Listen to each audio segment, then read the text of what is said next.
Good morning बच्चों, कैसे हो? देखिए बेटा, कल अपन ने आखिरी क्लास में पढ़ा था किसी चुंबकीय क्षेत्र में आवेश Q पर जो चुंबकीय बल लगता है उसके बारे में। ठीक है, क्या लिखा अपन ने फॉर्मूला चुंबकीय बल का? F बराबर QVB साइन थीटा। ठीक है, QVB साइन थीटा।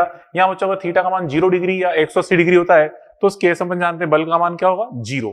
ठीक है, बल 0 लगेगा, मतलब आवेश जो है उसका जो आवेश की जो वेग है वो चुंबकीय क्षेत्र के समांतर है, तो आवेश पर बल का मान 0 आएगा और वो बिना विचलित हुए सीधा निकल जाता है सरल रेखीय पथ पर। ये अपन ने पढ़ा था केस नंबर 1 में। फिर केस नंबर 2 बताया था कि अगर थीटा का मान 90 डिग्री हो तो उस केस में बल F बराबर क्या होता है? QVB, जो कि अधिकतम लगता है, क्योंकि साइन 90 बराबर 1 मतलब अधिकतम, तो बल का मान अधिकतम लग रहा होता है। इस अवस्था में हम देखते हैं आवेश जो है वो वर्ताकार पथ के अनुदिश विक्षेपित होता है, वृत्तीय पथ के अनुदिश विक्षेपित होता है। और आवेश पर जो बल की दिशा है वो कैसे निकालते हैं? धनावेश पर बल की दिशा दाएं हाथ के चपेट के नियम से। ठीक है, अंगूठा रखते हैं वेग की दिशा में, उंगलियां रखते हैं चुंबकीय क्षेत्र दिशा में, तो चपेट की दिशा बताती है धनावेश पर लगने वाले बल की दिशा को। और अगर धनावेश की मान लो ऋणावेश दिया जाए, आपसे पूछेगा कि ऋणावेश पर बल की दिशा ज्ञात करिए, तो क्या करेंगे? धनावेश ऋणावेश को पहले थोड़ी देर के लिए धनावेश मान लेते हैं।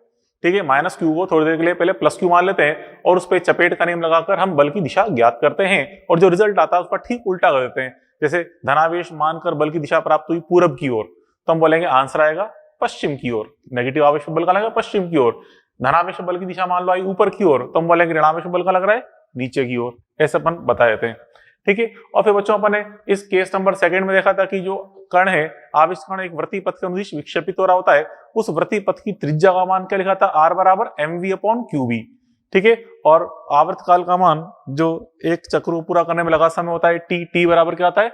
2πm/qb। ठीक है, ये चीज अपन ने समझी थी। अब इस पे चलो कुछ और चीज समझाएं, कुछ क्वेश्चन अपन देखें इस पे केस नंबर 2 पे। तो देखिए बच्चों, यहाँ पे हमने लिखा है फॉर्मूला R बराबर क्या लिखा है? R बराबर mv/qb, जहां v क्या बच्चों? उसकी चाल है।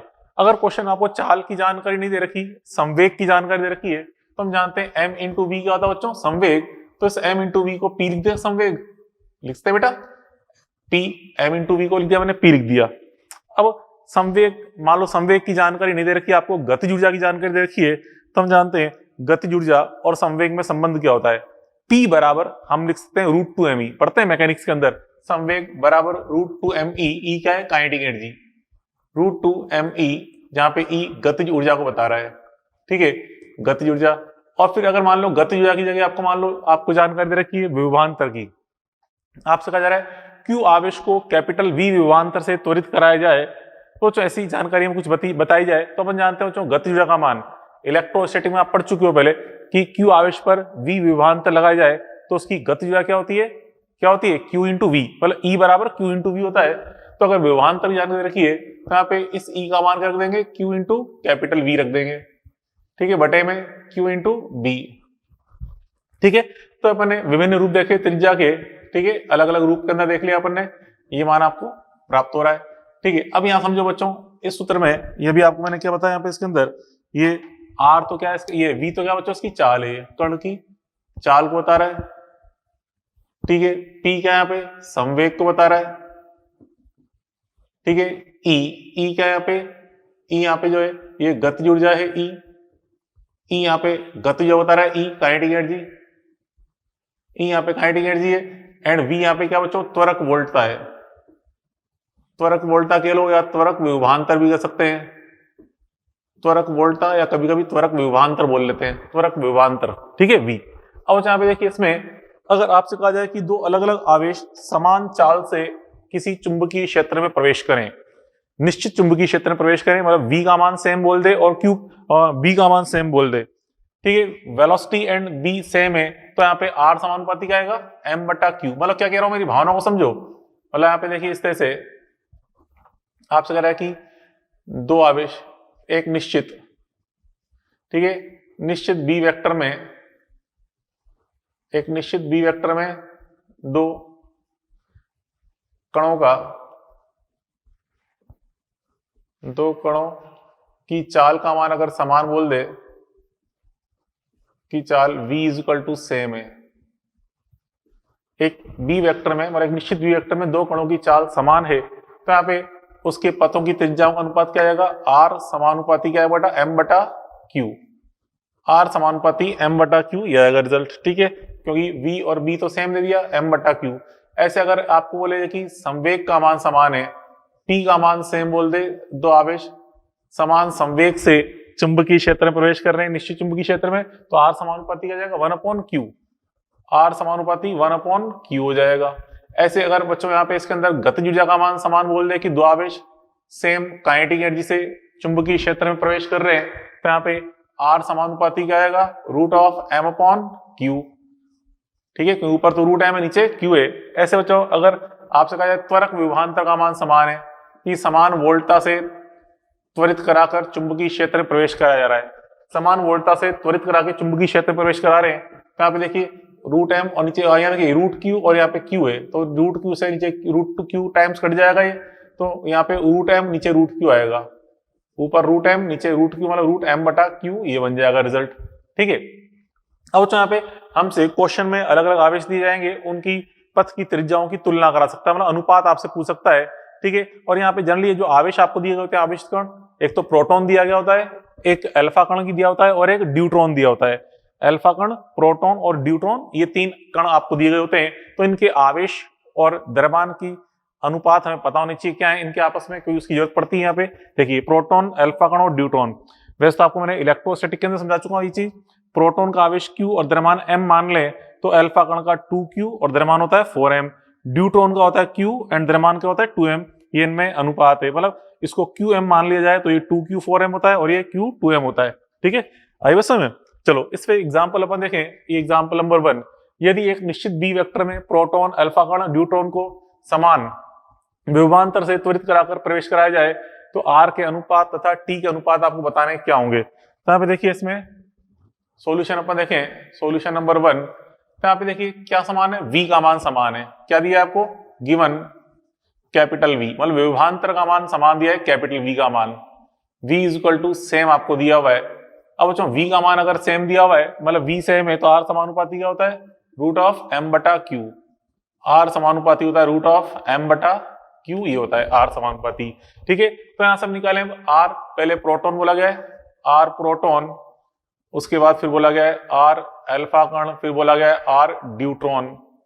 ठीक है, तो यहां से अब इनके मान अपन रखें, तो बच्चों पहले प्रोटॉन के लिए रख देंगे मास m, मास का मान तो m है और आवेश कितना है q, ये रख दिया।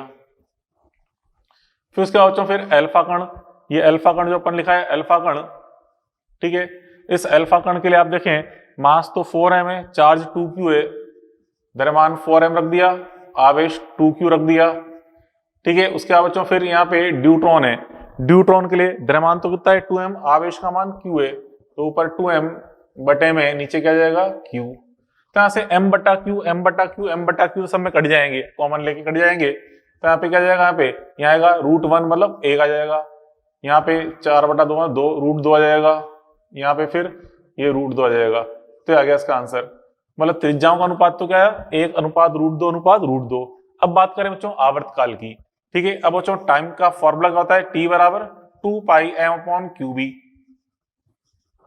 ये समझाया था मैं आपको, कल अपन लास्ट में लिखा था आवर्तकाल का फॉर्मूला 2πm/qb होता है। तो यहाँ पे इसमें देखिए T समानुपाती क्या आएगा m/q, तो हम देखें T समानुपाती क्या आ रहा है T समानुपाती सिंपल m/q आ रहा है। अब बच्चों यहाँ पे देखिए यहाँ पे R समानुपाती √m/q, तो मतलब यहाँ पे रूट चढ़ा हुआ है, यहाँ पे रूट नहीं है। ठीक है, अर्थात हम कह सकते हैं जो यहाँ पे R का अनुपात आएगा उसका वर्ग कर दो, क्योंकि इसका वर्ग कर देने पे ये बन जाता है। ठीक है, मतलब रूट हट जाता है, तो वर्ग करने पे तो मतलब R का जो अनुपात आ रहा है उसका वर्ग कर दो, वही T का अनुपात आ जाएगा, या पूरा सोल्व करके निकाल लो, या आप डायरेक्ट देख लें, रूट यहाँ पे नहीं लगाना, रूट नहीं लगाएंगे तो 1 2 2 आ जाएगा आंसर। तो हम कैसे आता है, मैं डायरेक्ट लिख रहा हूँ, बाकी तो आगे आप समझदार नहीं सी, कैसे ले लेंगे, T proton, T alpha, T deuteron, इसका अनुपात क्या जाएगा 1:2:2, ये आ जाएगा रिजल्ट। ठीक है, चलो अगला क्वेश्चन अपन देखें। इसके अंदर अगला क्वेश्चन है कि समान आवेश वाले दो कण बी वेक्टर में चित्रानुसार विक्षेपित होते हैं, सही विकल्प चुनिए। और इस चित्र में हमें बताना क्या चाहता है, इस चित्र में बताना चाहता है पथ की त्रिज्या का मान। तो देखिए यहाँ पे बी वाले जो कण है वो छोटे पथ की त्रिज्या में घूम रहा है, और यहाँ पे जो ए वाला कण है इसके लिए पथ की त्रिज्या बड़ी है। तो हमें यहाँ पे क्वेश्चन में क्या दिया है, समझे बेटा, क्वेश्चन में हमें यहाँ पे जानकारी क्या दी है, दिया है given R B is less, R A is greater than R B, A वाले पथ की त्रिज्या बड़ी है, बी वाले पथ की त्रिज्या छोटी है, R A is greater than R B, ये आपको दिया हुआ है।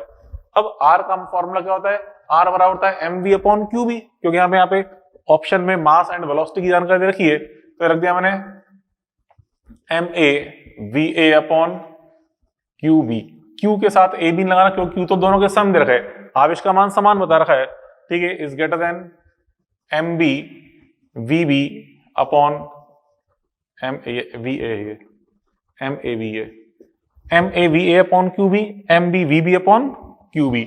अब देखिए यहाँ पे क्यू बी से तो क्यू बी कट जाएगा, क्या आ गया result, M A V A is greater than M B V B, ये आ जाएगा रिजल्ट, ठीक है। तो इस प्रकार से अपन देखते हैं कौन सा आंसर आ गया, ये थर्ड, ठीक है, थर्ड ऑप्शन आएगा M A V A is greater than M B V B. तो इस प्रकार से अपन ने ये दो क्वेश्चन देखे, चलो आगे और समझें अपन। अरे बच्चों अगला एग्जांपल इस पे अपन देखें, थर्ड एग्जांपल, इस पे कह रहा है कि एक इलेक्ट्रॉन चाल v से b वेक्टर में चित्रानुसार प्रवेश करता है, ठीक है, मतलब लंबवत प्रवेश कर रहा है, इस प्रकार से y अक्ष के लंबवत x अक्ष की तरफ प्रवेश कर रहा है, इसकी अंतिम चाल तथा अंतिम y निर्देशांक क्या होगा ये बताना है हमें, ठीक है। तो चलो देखो यहाँ पे हम देख रहे हैं इलेक्ट्रॉन जब इसे प्रवेश करता है, ठीक है, उसकी चाल का मान तो अपरिवर्तित है, तो चाल तो क्या रहेगी इसकी अपरिवर्तित, ठीक है। तो सॉल्यूशन क्या है यहाँ पे समझे, चाल यहाँ पे अपरिवर्तित रहेगी, ठीक है। अब यहाँ पे एक चीज और देखो, यहाँ पे इस पे बल की दिशा क्या होगी वो थोड़ा समझे अपन, उंगलियां रखेंगे चुंबकीय क्षेत्र दिशा में, मतलब अंदर की ओर, उंगलियां अंदर की ओर रखी, अंगूठा रखेंगे वेग की दिशा में, तो चपेट कहाँ आएगा ऊपर की ओर, मतलब अगर ये धनावेश होता, आपसे क्या इलेक्ट्रॉन है, हमें इलेक्ट्रॉन बल की दिशा की बात कर रहे हैं, तो पहले क्या मान लेंगे, उसको धनावेश मान लेंगे, इसको धनावेश मान लिया, ठीक है। अब चपेट का नियम लगाएं तो उंगलियां अंदर की ओर, अंगूठा वेग की दिशा में, तो चपेट कहाँ आएगा ऊपर की ओर, तो अगर धनावेश होता तो बल कहाँ लगता ऊपर की ओर, लेकिन ऋणावेश है तो बल कहाँ लगेगा नीचे की ओर, तो इस पे बल लगेगा बच्चों इस तरह से नीचे की ओर बल लगेगा, ये नीचे की ओर, इस दिशा में आएगा बल एफ वेक्टर, इस दिशा में बल आएगा एफ वेक्टर, इसलिए ये विक्षेपित कहाँ होगा बच्चों इस तरह से, ये कुछ इस पथ के अनुसार विक्षेपित होगा, नीचे की तरफ होता हुआ इधर से इस प्रकार से यहां से बाहर निकलेगा ये इलेक्ट्रॉन, फिर यहां से लंबवत रूप से बाहर निकलेगा इधर से, ठीक है, यहां से ये लंबवत रूप से इलेक्ट्रॉन फिर बाहर निकलेगा इस पथ के अनुसार, ये इस प्रकार से विक्षेपित होता हुआ यहां से बाहर निकल रहा है, ठीक है। चाल का मान तो वही रहेगा, ठीक है, v डैश का मान, v डैश का मान तो क्या रहेगा v के बराबर, क्योंकि हम देख रहे हैं यहाँ पे चाल क्या रहेगी अपरिवर्तित, और इसके पथ की त्रिज्या जो है यहाँ पे इस जगह ये देखो, यहाँ से ये इसके पथ की त्रिज्या बनेगी r, ये क्या बनेगी r, इसके पथ की त्रिज्या ये r होगी, ठीक है, ये पथ की त्रिज्या यहाँ पे दिख रही है r, इसके पथ की त्रिज्या है, मतलब यहाँ से यहाँ तक की दूरी ये पथ की त्रिज्या r को शो कर रही है, r को दर्शा रही r, क्लियर। तो यहाँ पे क्या बताया आपको मैंने कि इसमें चाल हम जानते हैं अपरिवर्तित देती है, तो सॉल्यूशन आप समझ सकते हैं इसके अंदर, सॉल्यूशन नंबर थर्ड की बात कर रहे हैं अपन, यहाँ चाल तो क्या रहेगी अपरिवर्तित, चाल v dash is equal to v is equal to क्या रहेगी अपरिवर्तित, ठीक है, चाल तो हम जानते हैं अपरिवर्तित रहती है, इसलिए v डैश का मान तो क्या आएगा v आएगा, ठीक है। उसके बाद फिर अपन बात करें यहाँ पे देखिए ये जो इसका जो हम देख रहे हैं विक्षेप हो रहा है, कहाँ हो रहा है नीचे की ओर, ठीक है, इसलिए y का मान क्या आएगा बच्चों लेस देन 0, क्योंकि यहाँ से बाहर निकल रहा है नेगेटिव y अक्ष की तरफ से, तो y का मान क्या आएगा लेस देन 0 आएगा, तो यहाँ से हम देख रहे हैं यहाँ पे इस जगह y लेस देन 0 है, ठीक है, क्योंकि बल कहाँ लग रहा है नीचे की ओर, f वेक्टर नीचे की ओर, नीचे की ओर,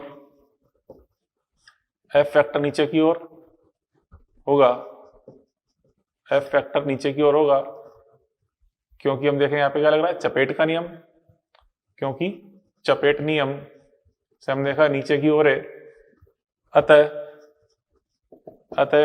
y अंतिम जो निर्देशांक है, अंतिम y का मान क्या मिलेगा आपको लेस देन 0, y का मान लेस देन 0 का मतलब नीचे से गुजरता हुआ बाहर निकल रहा है लंबवत रूप से। अब यहाँ पे आपको एक नोट के रूप में एक चीज समझाऊं आपको, देखिए समझना बात को ध्यान से, एक नोट के रूप में अपन लिख रहे हैं नोट, यहाँ पे इलेक्ट्रॉन का प्रवेश कैसा है लंबवत, यहाँ पे जो चुंबकीय क्षेत्र की सीमा है, इलेक्ट्रॉन चुंबकीय क्षेत्र सीमा में लंबवत प्रवेश कर रहा है, लंबवत प्रवेश कर रहा है, ठीक है, यहाँ पे हम देख रहे हैं लंबवत प्रवेश कर रहा है, और x का मान काफी उच्च है, लिखा है x उच्च, तो इसलिए इलेक्ट्रॉन आराम से पूरा घूम के यहाँ से बाहर निकलेगा, क्योंकि x काफी उच्च है, आराम से उसको पूरे घूमने की जगह मिल जाएगी, ठीक है, मतलब क्योंकि यहाँ तक है, अगर x का मान कम होता बच्चों यहीं तक होता, तो यहाँ से घूमते घूमते साइड से बाहर निकल जाता राइट साइड से, दाईं तरफ से बाहर निकल जाता है, लेकिन x का मान उच्च दिया हुआ है ताकि पूरा घूम के बाहर निकले। तो हम कह सकते हैं यहां लंबवत प्रवेश, ठीक है, यहां बच्चों इलेक्ट्रॉन का लंबवत प्रवेश तथा x बराबर उच्च दिया है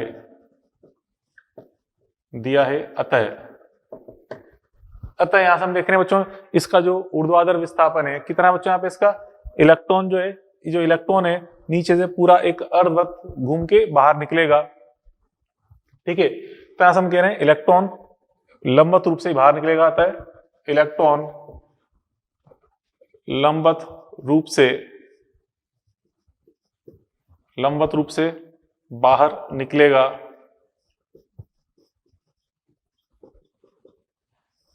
लंबवत रूप से ही बाहर निकलेगा, ये अपन देख रहे हैं, ठीक है। लंबवत रूप से बाहर निकल रहा है बच्चों, इसलिए यहाँ पे हम देखें y का मान क्या रहा है, दिस इंप्लाइज y का मान, हमसे y निर्देशांक पूछेगा मान क्या होता, हम देख रहे हैं -2r। ये 2r कहां से आ गया, ये माइनस से ऊपर ले पड़ रहा है कि लेस देन 0, लेकिन 2r कहां से आया। तो बच्चों देखिए गौर से, यहां से लेकर यहां तक की दूरी पूरी एक व्यास के बराबर है कि नहीं है, ये त्रिज्या r, ये त्रिज्या r पूरी व्यास के बराबर दूरी है। तो यहाँ से क्या आएगा, y का परिमाण 2r के बराबर, और माइनस साइन का दर्शा रहा है कि नीचे से निकल रहा है, तो y का मान -2r, और इस r का मान रख दें। r का मान अपन जानते क्या होता है, mv/qb, ठीक है, mv/qb। ध्यान से क्वेश्चन सोल्व करें, छोटी चीज पूछते एग्जाम में कि यहाँ पे इसका ऊर्ध्वाधर विस्थापन क्या आएगा, तो हम बोलेंगे -2mv/qb, इसका ऊर्ध्वाधर विस्थापन आया, ठीक है। और इसका बच्चों कोणीय विस्थापन कितना होगा, तथा कोणीय विस्थापन, ठीक है, तथा कोणीय विस्थापन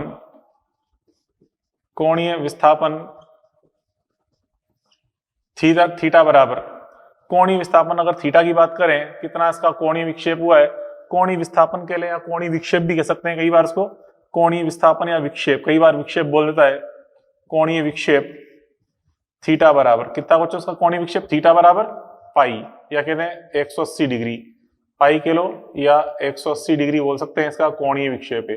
कैसे बच्चों, देखो यहां से दाईं तरफ जा रहा है और पूरा घूम के बाईं तरफ निकल रहा है, तो प्रारंभिक और अंतिम वेग के मध्य जो एंगल होता है, angle between initial and final velocity, तो प्रारंभिक वेग और अंतिम वेग के बीच में जितना एंगल होता है वो उतना ही पूरा उसका कोणीय विक्षेप हो रहा होता है। मतलब पूरे कितने एंगल से घुमा, 180 से, मतलब यहां से पूरा ये 180 घुमा है, ठीक है, पूरा एंगल 180 घूम गया है, ठीक है, तो वो पाई यहाँ पे 180 डिग्री है। तो हम कह सकते हैं अगर हमें चुंबकीय क्षेत्र में लगा समय ज्ञात करना है तो क्या होगा, अतः चुंबकीय क्षेत्र में बी वेक्टर में लगा समय, ठीक है, बी वेक्टर में लगा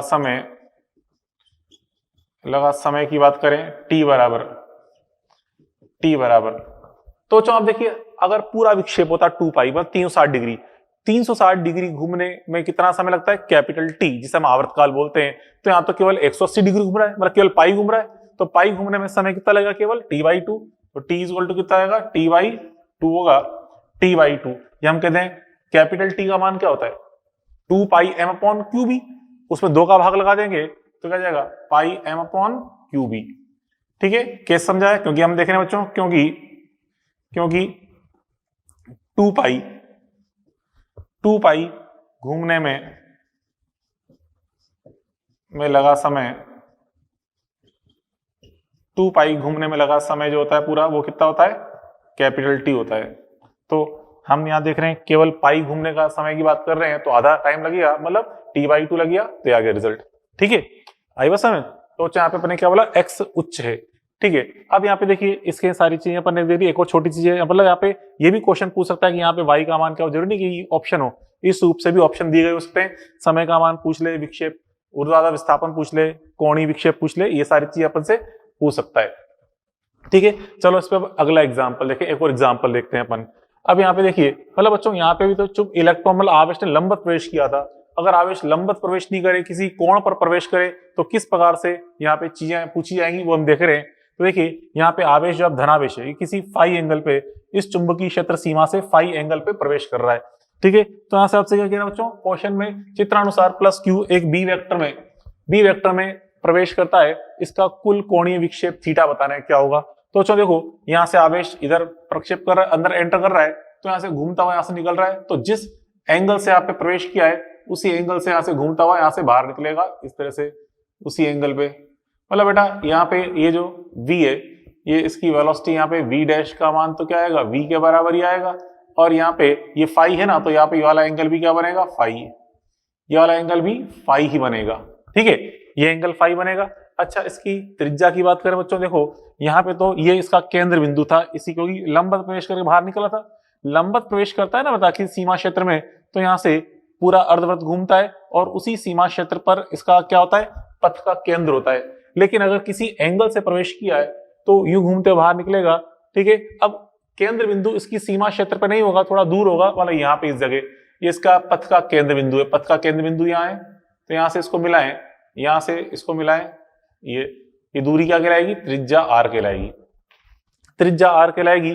तो बेटा यहां से लेकर यहां तक क्या होगा, इसका कोणीय विक्षेप थीटा, ये हमें ज्ञात करना है थीटा क्या है, कितने एंगल से घूम गया ये, ठीक है। मतलब यूं समझ लो हमें क्या निकालना बच्चों कि चुंबकीय क्षेत्र में इसका जब विक्षेप हुआ तो प्रारंभिक वेग और अंतिम वेग में कितना एंगल बन रहा है, तो वो हम देखने जा रहे हैं। तो ये बेटा यहाँ पे इसका प्रारंभिक वेग क्या है, इस तरफ है, ठीक है। यहाँ पे अपन समझे सॉल्यूशन नंबर 4 की बात कर रहे हैं, ठीक है। तो यहां से अपन देखें बच्चों, इसके अंदर ध्यान से देखना, कोणीय विक्षेप थीटा, यहां मतलब अंतिम वेग, अंतिम वेग, अंतिम वेग v डैश वेक्टर व प्रारंभिक वेग v वेक्टर के मध्य कोण, के मध्य कोण क्या बताता है, विक्षेप थीटा को दर्शाता है, ठीक है। विक्षेप, कोणीय विक्षेप थीटा को दर्शाता है, कि विक्षेप कोण मध्य कोण, कोणीय विक्षेप, कोणीय विक्षेप थीटा को दर्शाता है, कोणीय विक्षेप थीटा को दर्शाता है। अब बच्चों यहाँ पे देखें, यहाँ पे देखें गौर से, ये प्रारंभिक वेग इस तरफ है, इस तरफ है, प्रारंभिक किधर है, इस दिशा में इसका प्रारंभिक वेग है, मतलब ये v वेक्टर है इस दिशा में, ठीक है। जो कि हम देखें बेटा ये फाई एंगल है, गौर से देखिए ये फाई है, तो इसका सामने वाला एंगल भी क्या होगा, ये फाई होगा नहीं होगा, ये एंगल भी फाई आएगा, ये एंगल भी फाई आएगा। मतलब यहां से ये ऊर्ध्वाधर जो सीमा क्षेत्र दिखा रखा है, ये लाल वाला, वो रेखा मैंने खींची, तो ये एंगल क्या है, फाई है, ये एंगल फाई है, ठीक है। अब अंतिम वेग इस दिशा में आ रहा है, सीमा क्षेत्र से इस तरफ फाई एंगल पे, मतलब इस तरह से, ये अंतिम वेग इस तरफ है, इस दिशा में अंतिम वेग है, सीमा क्षेत्र से फाई एंगल पे, ये v डैश वेक्टर है। तो आप देखिए बेटा इसमें दोनों v के मध्य एंगल कितना है, 2 फाई, ठीक है। तो हम कहते हैं अतः थीटा बराबर क्या होगा, 2 फाई होगा, ये इसका आंसर हो जाएगा, थीटा बराबर 2 फाई, ये इसका आंसर हो जाएगा। तो कुल विक्षेप एंगल कितना हो गया, 2 फाई के बराबर, ठीक है। क्या कहते हैं कि जितना एंगल घूम गया ना थीटा, वो 2 फाई, थीटा यहाँ पे इसको कह लें या इसको कह लें थीटा, जिस एंगल से घुमा है वही 2 फाई के बराबर ही आएगा, ठीक है। अब बच्चों यहाँ भी x का मान हम देखा काफी उच्च है, ठीक है, आराम से घूम गया। लेकिन मान लो x का मान उच्च नहीं होता, मतलब अपर्याप्त होता, दूरी x यहाँ पे अपर्याप्त होती, तो इलेक्ट्रॉन, ये जो आवेश है इस चुंबकीय क्षेत्र सीमा पूरा नहीं घूम पाता, दाईं तरफ से बाहर निकल जाता। तो हम यहाँ पे एक नोट के रूप में अपन देखें, एक नोट के रूप में,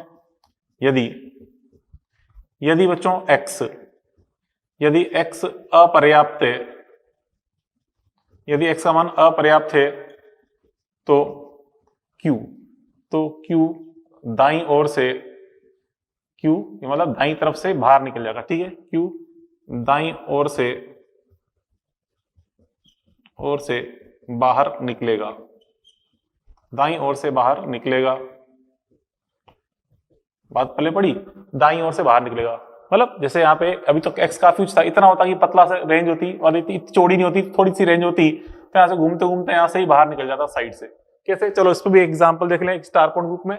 चलो एक स्टार पॉइंट समझाएं बच्चों, यहाँ पे ये इस तरह से, यहाँ पे देखिए, यहाँ पे इस x का मान अपर्याप्त है, x लेस देन r दे रखा है। देखो बच्चों यहाँ पे इसमें बता रखा है लंबवत प्रवेश, ठीक है, लंबवत प्रवेश दिखा रखा है, लंबवत प्रवेश यहाँ पे Q, यहाँ पे इसमें सीमा क्षेत्र में लंबवत प्रवेश कर रहा है। जैसे यहाँ पे देखा अपने आवेश लंबवत प्रवेश हुआ था, तो पूरे वृत्तीय पथ को गुजर के बाहर निकलना था इसको।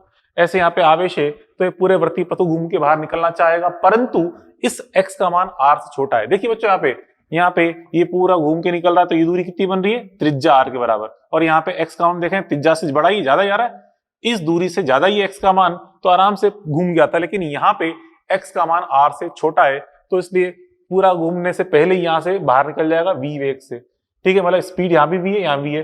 तो अब यहाँ पे इसका जो विक्षेप हुआ है, देखिए प्रारंभिक वेग कहाँ है, दाईं ओर, और अंतिम वेग थोड़ा सा एंगल पर है। तो जिस एंगल से प्राप्त घुमा, क्षैतिज से जिस एंगल से घुमा, उसे हम बोलेंगे थीटा, कोणीय विक्षेप। यहाँ पे इसका कोणीय विक्षेप में कितना दिख रहा है, थीटा दिख रहा है, ठीक है, थीटा में दिख रहा है। अब थीटा का मान निकालें, यहाँ पे क्या होगा देखिए। फिर यहाँ से बच्चों ये पथ दिख रहा है, पूरा वृत्तीय पथ, इसको हम यहाँ पे आगे बढ़ा के देखें, ये मान लो केंद्र बिंदु है, तो यहाँ से ये दूरी निकालूंगा तो ये भी आ आएगी, यहाँ से इधर की दूरी निकालेंगे ये भी आ रहा है, क्योंकि पूरा ये वृत्तीय चाप है, ये पूरा वृत्तीय चाप है। तो वृत्तीय चाप का एक केंद्र बिंदु दिखा दिया मैंने, यहाँ केंद्र बिंदु होगा मान लो कहीं ना कहीं, यहाँ भी हो सकता है, यहाँ भी कोई फर्क नहीं पड़ता उससे, यहाँ दिखा दो चाहे दिखा दो, ये केंद्र बिंदु दिखा दिया। ये दूरी आर, यहाँ से लेकर यहाँ तक की पूरी दूरी भी एक आर ही होगी, ठीक है। अब देखो बच्चों, यहाँ से समझना, ये प्रारंभिक वेग और अंतिम वेग के मध्य एंगल कितना है, थीटा है, कोणीय विक्षेप इसका थीटा है। तो हम देखा था कोणीय विक्षेप थीटा है, तो यहाँ से ये जो त्रिज्या वाले प्रारंभिक बिंदु और अंतिम बिंदु में जो पूरा त्रिज्या की डॉटेड रेखा जिस एंगल से घूम रही है, त्रिज्या की डॉटेड रेखा जिस एंगल से घूम रही है, वही क्या होता है, कोणीय विक्षेप थीटा होता है। या कहते हैं प्रारंभिक वेग और अंतिम वेग के मध्य कुल एंगल होता है, वही कोणीय विक्षेप थीटा होता है। तो यहाँ पे, यहाँ से ये डॉटेड रेखा के बीच में कुल जो एंगल है वो किसको शो करेगा, कोणीय विक्षेप थीटा को। मतलब चाहे यहाँ शो कर दो थीटा, चाहे यहाँ शो कर दो थीटा, एक ही बात है, ठीक है। चलो यूं भी समझ सकते हैं, ये एंगल थीटा है, ये एंगल कितना होगा, 90 डिग्री, ये 90 डिग्री होगा पूरा। फिर यहाँ से आएगा 90 माइनस थीटा, ये 90 माइनस थीटा है तो उसको थीटा होना पड़ेगा, ऐसे भी समझ सकते हैं, ठीक है। अब बच्चों यहाँ से हम देखें साइन थीटा का मान क्या होगा। तो देखिए यहाँ बच्चों साइन थीटा कितना है, here sine theta is equal to, ठीक है, ये हम देखें यहाँ पे साइन थीटा का मान कितना आ रहा है, देखिए यहाँ sine theta is equal to, sine theta is equal to क्या आएगा, यहाँ पे देखिए ये दूरी x है तो ये दूरी x होगी, सही, ओके ना। ये दूरी, यहाँ पे दूरी x है, ये दूरी भी x होगी। तो sine theta is equal to कर दे लंब बटा कर्ण, लंब बटा कर x बटा r। और आप जानते हो r का मान क्या होता है बेटा, r का मान होता है mv upon qb, mv upon qb, ये रख दिया मैंने, तो ऊपर चल जाएगा। तो इसलिए बेटा x का मान क्या हो गया, x बराबर हो गया qb x अपॉन mv, ठीक है। qb x में ये निकाला अपन ने साइन थीटा का मान, sine theta is equal to qb x upon mv। यहां बच्चों थीटा क्या चीज है, थीटा बता रहा है इसके कोणीय विस्थापन को, या कहते हैं कोणीय विक्षेप को। तो थीटा यहाँ पे निकाला अपन ने कोणीय विक्षेप, ये इसका कोणीय विक्षेप आ गया, sine theta is equal to qb x upon mv, ठीक है। अब बच्चों यहाँ पे इसके अंदर हमसे पूछ ले कि बताइए इसका चलो ऊर्ध्वाधर विस्थापन क्या होगा। जैसे कि यहाँ पे कण इधर जा रहा था, अब यहाँ से बाहर निकला, तो इसका यहाँ से बाहर निकलते समय ऊर्ध्वाधर विस्थापन से हम y बोल रहे हैं, इसका ऊर्ध्वाधर विस्थापन क्या होगा, देखिए ऊर्ध्वाधर विस्थापन की बात करें, ऊर्ध्वाधर विस्थापन यहाँ पे y का मान कितना है, समझना बात को, दिमाग हो तो y का मान क्या होगा। देखिए बच्चों यहाँ पे इसमें ये r हमें दिख रहा है कि नहीं, r है बेटा, ये एंगल थीटा है। तो मैं अगर यहाँ से यहाँ तक इसका r का इधर घटक करूं, r का इधर घटक करेंगे तो ये दूरी आएगी r cos थीटा। कौन सी दूरी, यहां से लेकर यहां तक की r इसका इधर घटक करें, अर्थात यहां से लेकर यहां तक की दूरी आएगी ये, यहां से लेकर यहां तक की दूरी ये आएगी r cos theta, r cos theta.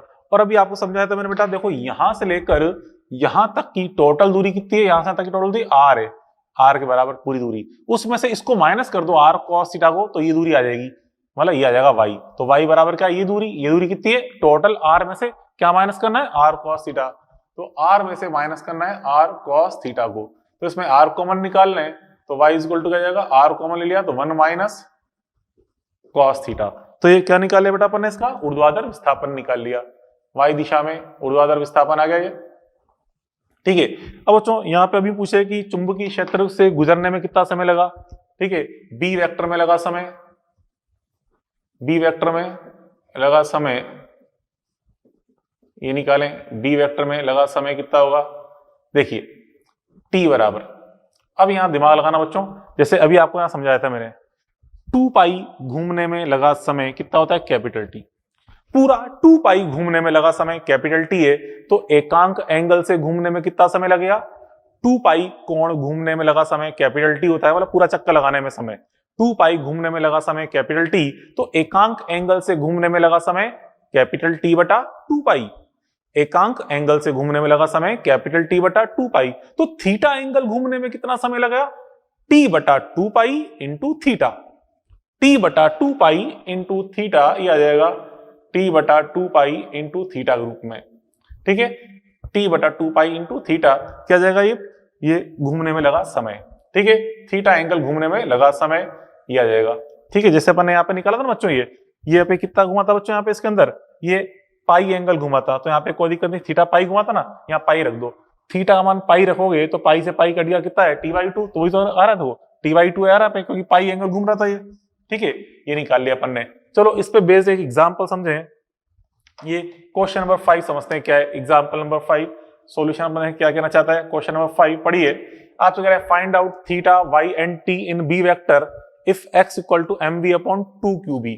मतलब x का मान क्या है, mv अपॉन 2qb। अच्छा आप जानते हो बेटा mv अपॉन qb क्या होता है, रेडियस r, और नीचे बटा 2 आ रहा है यहाँ पे, मतलब x का मान r बटा 2 है, अर्थात x का मान r से छोटा है। तो x का मान r से छोटा है, तो हम देख रहे हैं ये सारी कंडीशन लगेंगी इसके अंदर। तो यहाँ से शुरुआत करते हैं पहले साइन थीटा से।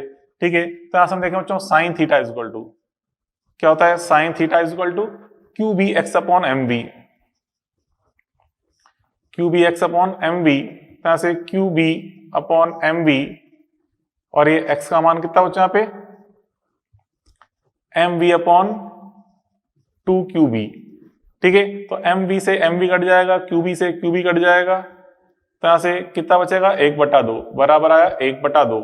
किस एंगल के लिए साइन थीटा 1/2 होता है बच्चों, 30 डिग्री के लिए, मतलब π/6 के लिए। तो हम देखें this implies theta is equal to कितना हो गया π/6। तो आ गया आंसर, थीटा का मान तो क्या गया π/6 आ गया।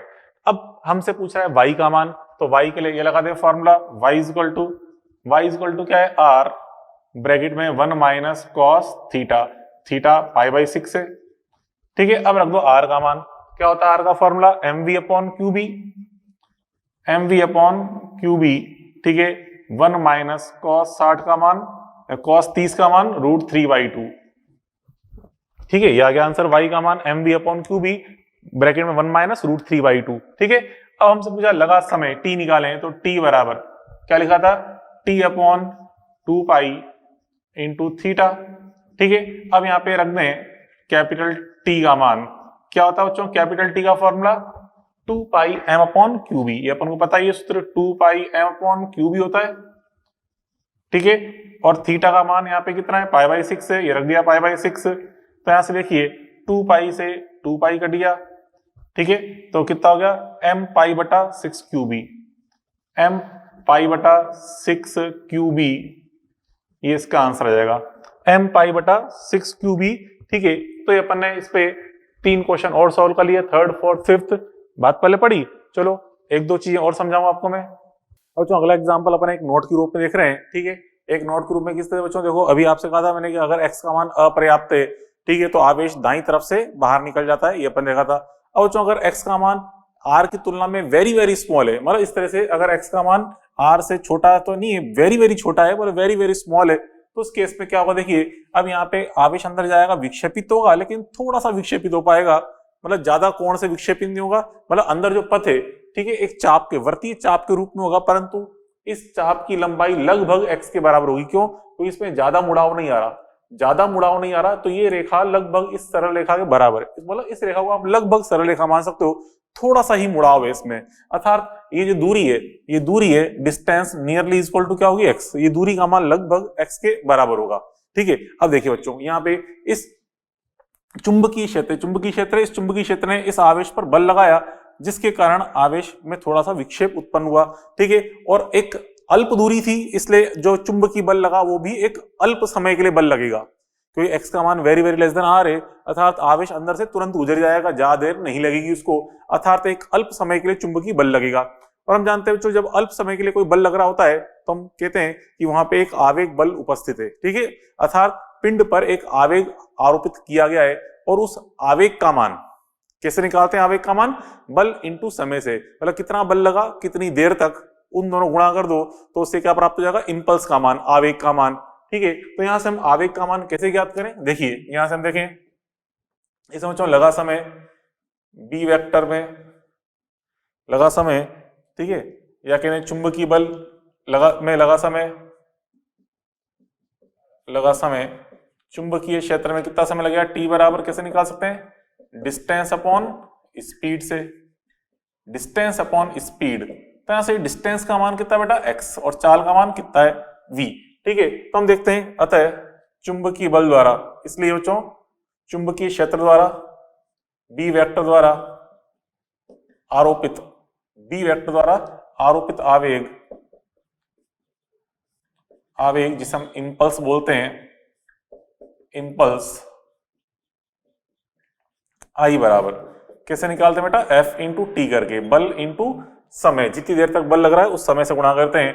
तो बल का मान तो पता ही है आपको क्या होता है, QVB।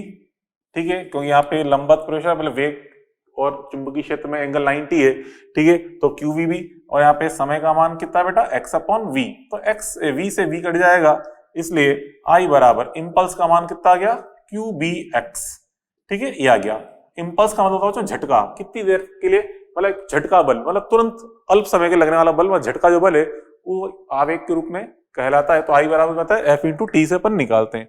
ठीक है, तो ये अपन देखा बच्चों कि आवेश को जब चुंबकीय क्षेत्र में प्रवेश कराया जाता है तो चुंबकीय बल के कारण वो किसी दिशा में विक्षेपित पाया जाता है, विक्षेपित हो जाता है। ठीक है, अब बच्चों इस पे और भी कई सारे क्वेश्चन पृथ्वी के चुंबकीय क्षेत्र पर भी आते हैं, मतलब कोई आवेश पृथ्वी के चुंबकीय क्षेत्र में प्रवेश कर रहा है तो आपसे कहा जाएगा बताइए किस दिशा में विक्षेपित होगा। तो जो उन क्वेश्चन को सॉल्व करने के लिए हमें पहले पृथ्वी के चुंबकीय क्षेत्र की दिशा पता होनी जरूरी है, तभी हम वैसे क्वेश्चन सॉल्व कर पाएंगे। तो वैसे क्वेश्चन सॉल्व करने से पहले मैं आपको पृथ्वी के चुंबकीय क्षेत्र की दिशा के बारे में थोड़ा सा ज्ञान दे दूं। देखिए बच्चों, यहाँ पे पृथ्वी के चुंबकीय क्षेत्र बी वेक्टर की दिशा, पृथ्वी के चुंबकीय क्षेत्र बी वेक्टर की दिशा, तो बच्चों पृथ्वी का चुंबकीय क्षेत्र बी वेक्टर, इसका हम दो घटक करते हैं, एक तो क्षैतिज घटक और एक ऊर्ध्वाधर घटक, मतलब B H vector and B V vector. बच्चों अब जो पृथ्वी का जो बी एच वेक्टर है, जो हॉरिजॉन्टल कंपोनेंट है बी एच वेक्टर, यह सदैव जो पृथ्वी का ग्लोब है, ठीक है, पृथ्वी का जो गोला है उस गोले के समांतर, मतलब पृथ्वी की धरातल के समांतर होता है, जो कि हमेशा साउथ पोल से नॉर्थ पोल की ओर, मतलब यूं समझ लो साउथ दिशा से नॉर्थ दिशा की ओर, मतलब दक्षिण दिशा से उत्तर दिशा की ओर होता है सदैव। इस प्रकार से इसके ग्लोब के समांतर, मतलब ग्लोब के समांतर यूं भी यूं कह लो, इस तरह से चारों तरफ से ग्लोब है, उस ग्लोब के पृष्ठ के समांतर होता है बीएच वेक्टर, मतलब हम जहां खड़े हैं हमारे धरातल के समांतर होगा, और उसकी दिशा क्या होगी, साउथ से नॉर्थ की ओर, दक्षिण से उत्तर की ओर। ठीक है, ये देखा अपन ने। अब यहाँ जो वर्टिकल घटक है वो इंटरेस्टिंग है। वर्टिकल घटक जो होता है बच्चों, देखिए जो उत्तरी अर्धगोलार्ध है, मतलब इस पृथ्वी का जो ऊपर वाला आधा गोला है और नीचे वाला आधा गोला, बच्चों ये जो रेखा है भूमध्य रेखा, भूमध्य रेखा क्या होती है, जो पृथ्वी को दो समान भागों में डिवाइड करती है, ऊपर वाला उत्तरी अर्धगोलार्ध और नीचे वाला दक्षिणी अर्धगोलार्ध कहलाता है। ऊपर वाला आधा गोला नॉर्थ पोल की तरफ है, इसलिए क्या बोलते हैं उसको उत्तरी गोलार्ध, और नीचे वाला जो गोला है आधा गोला वो साउथ पोल की तरफ है, इसलिए बोलते हैं दक्षिणी गोलार्ध कहते हैं। ठीक है, तो बच्चों उत्तरी गोलार्ध में वर्टिकल घटक की है, ये होता है डॉट के, भाई क्रॉस के अनुसार होता है, क्रॉस के अनुसार मतलब पृथ्वी की सतह के लंबवत अंदर की ओर, मतलब धरातल पर नीचे की ओर होता है। ठीक है, धरातल पर नीचे की ओर होता है, जबकि दक्षिणी गोलार्ध में ये बी वी वेक्टर क्या होता है, धरातल के लंबवत बाहर निकलता है, मतलब ऊपर की ओर, आउटवर्ड। ठीक है, ये चीज अपन देखी, बात पहले पढ़ी। यहाँ पे तो बी वी क्या बच्चों, इनवर्ड है, इनवर्ड दी सरफेस, सरफेस के परपेंडिकुलर इनवर्ड है। और यहाँ पे दक्षिणी गोलार्ध में यहाँ पे वर्टिकल घटक आउटवर्ड फ्रॉम सरफेस है, सरफेस से बाहर निकलता हुआ, आउटवर्ड फ्रॉम सरफेस। ठीक है, तो वो चीज अपन ने कही देखिए। तो यहाँ पे देखिए बी के दो घटक अपन ने किए, बी एच वेक्टर, वो बी वेक्टर की दिशा क्या होती है, बी एच वेक्टर सदैव क्या है, एस से एन की ओर। ठीक है, एस से एन की ओर होता है, ग्लोब के समांतर, धरातल के समांतर, जबकि परंतु पोल्स पर बी एच का मान 0 था, ध्यान रखें यहाँ पे। ठीक है, ये नॉर्थ पोल, ये साउथ पोल है, पोल्स पर तो बी एच का मान क्या आएगा, 0। यूं समझिए यहाँ से ये इस दिशा यहाँ पे आ रहे हैं, तो यहाँ पे इधर का बी एच वेक्टर इधर आएगा, इधर बीच में, तो आपस में कट जाएंगे ना, तो नेट बी एच वेक्टर क्या है, पोल्स पर 0। ऐसे ही यहाँ भी साउथ पोल पे भी बी एच वेक्टर 0 होता है, तो आप ध्यान रखें ध्रुवों पर मतलब पोल्स पर बी एच वेक्टर का मान 0 होता है। ठीक है, क्षैतिज घटक 0 होता है। और अब बात करें उत्तरी गोलार्ध में, आप बताया बी वी वेक्टर क्या है, क्रॉस के अनुसार, मतलब invert to the surface, and दक्षिणी गोलार्ध में बी वी वेक्टर क्या है, डॉट के अनुसार, मतलब आउटवर्ड फ्रॉम सरफेस, ये इनवर्ट टू सरफेस, ये आउटवर्ड फ्रॉम सरफेस। ठीक है, और भूमध्य रेखा पर बीवी का मान 0, मतलब वर्टिकल घटक 0 कहां पर है, भूमध्य रेखा पर, जब इक्वेटर बोलते हैं भूमध्य रेखा पर, इस भूमध्य रेखा पर वर्टिकल घटक क्या होता है, 0 होता है, क्योंकि इसके इस रेखा के ऊपर तो क्रॉस के अनुसार है, इस रेखा के नीचे डॉट के अनुसार, भूमध्य रेखा वाले स्थान पर ये लगभग 0 होता है। ठीक है, अब देखिए, अब इस पे समझने के लिए चलो एक क्वेश्चन देख लेते हैं, क्वेश्चन काफी है, इसको ढंग समझ लो बस। देखिए पृथ्वी की भूमध्य रेखा पर एक लंबा धारावाही ऊर्ध्वाधर तार है, ठीक है, एक लंबा धारावी तार ऊर्ध्वाधर रखा हुआ है जिसमें आई धारा ऊपर की ओर है, तो किस स्थिति पर उदासीन बिंदु प्राप्त होगा। ठीक है बच्चों, अब उदासीन बिंदु किसे कहते हैं, उदासीन बिंदु किसे कहते हैं बच्चों, जहां पे चुंबकीय क्षेत्र का मान zero, net magnetic field zero है। तो अब नेट मैग्नेटिक फील्ड जीरो होने के लिए कम से कम दो फील्ड तो चाहिए जो एक दूसरे के विपरीत दिशा में हो और आपस में उनके परिमाण बराबर हो, तो कट जाएंगे, नेट मैग्नेटिक फील्ड जीरो हो जाएगा। अब बच्चों यहाँ पे दो चुंबकीय क्षेत्र कौन है, एक तो पृथ्वी उत्पन्न कर रही है चुंबकीय क्षेत्र और एक यहाँ पे तार उत्पन्न कर रही है। ठीक है, तो इन दोनों का चुंबकीय क्षेत्र जहां बैलेंस हो जाता है वहीं हमें क्या मिलेगा, उदासीन बिंदु मिलेगा। ठीक है, तो आप समझो, मैं कहना चाहता हूं इसका सॉल्यूशन अपन यहाँ देखें। यहाँ पे देखिए बच्चों, यहाँ पे ये ईस्ट वेस्ट नॉर्थ साउथ, ठीक है, पूर्व पश्चिम उत्तर दक्षिणी दिखा दिया अपन ने, ये एक धरातल है ये। ठीक है, ऐसे ग्राउंड पे मैंने वर्ग बना दिया धरातल पे, ये धरातल है। यहाँ बच्चों पृथ्वी का जो क्षैतिज घटक है ये तो किधर होगा, साउथ से नॉर्थ की तरफ। ठीक है, साउथ से नॉर्थ की तरफ होता है धरातल के समांतर BH वेक्टर। ठीक है, और यहाँ पे बच्चों BV वेक्टर कहाँ होगा, इस B वेक्टर की वैल्यू क्या होगी, जीरो होगी। क्यों होगी जीरो, क्यों हमें क्लियर बोला गया भूमध्य रेखा पर। ठीक है, क्या हम देखते हैं बच्चों, भूमध्य रेखा की बात कर रहे हैं, भूमध्य रेखा पर तो आप जानते हैं BV का मान क्या होता है बच्चों, जीरो। भूमध्य रेखा पर BV का मान जीरो होता है, BV बराबर जीरो।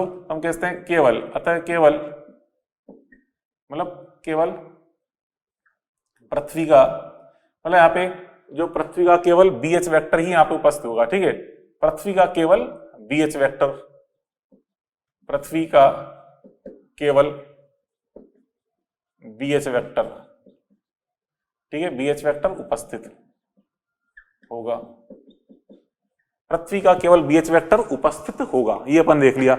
अब यहाँ पे देखिए, हम देखें उदासीन बिंदु पर,